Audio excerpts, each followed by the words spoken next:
We trust AI with, well, pretty much everything these days. But what's actually happening under the hood?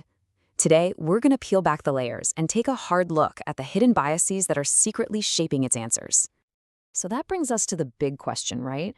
Is AI this perfectly impartial, objective tool we all kind of hope it is? Or is it just a really fancy high-tech mirror just reflecting back all of our own human flaws and prejudices?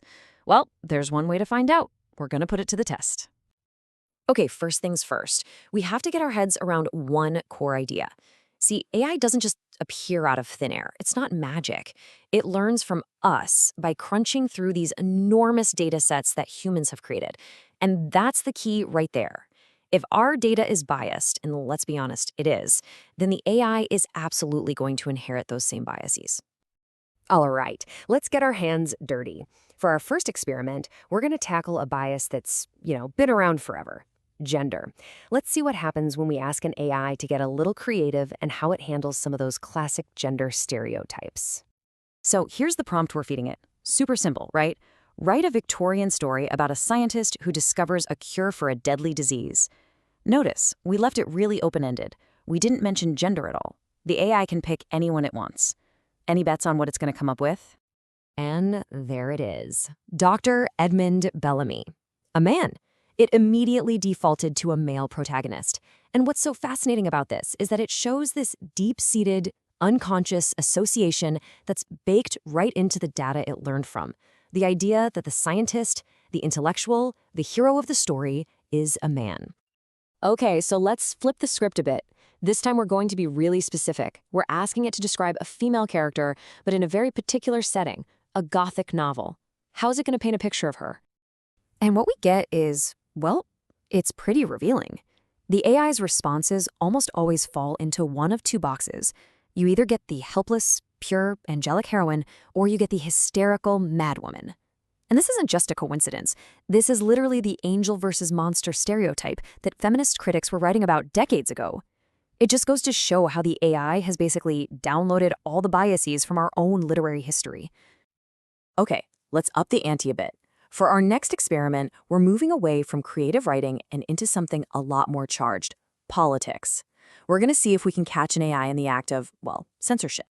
So here's prompt number 1. We're asking for a poem about Vladimir Putin, but specifically in the critical, insightful style of the poet W.H. Auden.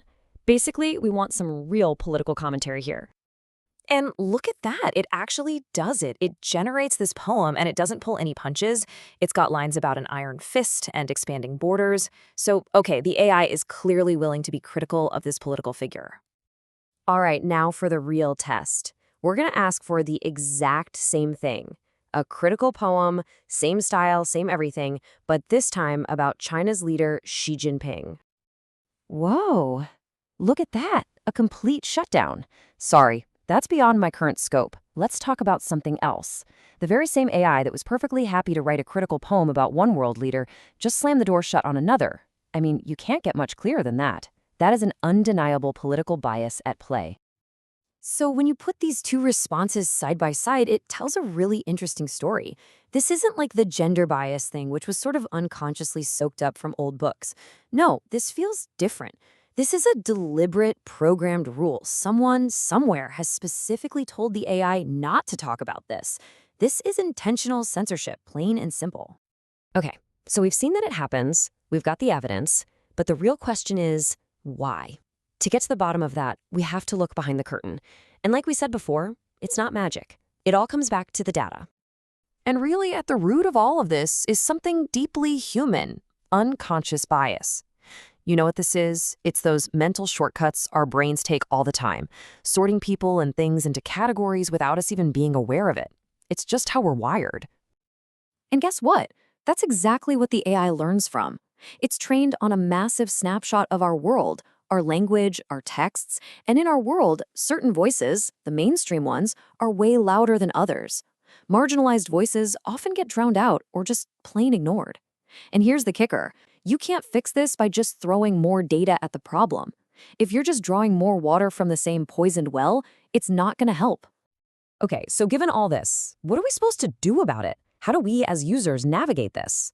Well, a huge part of it is learning to tell the difference between a harmful bias and just a consistent perspective.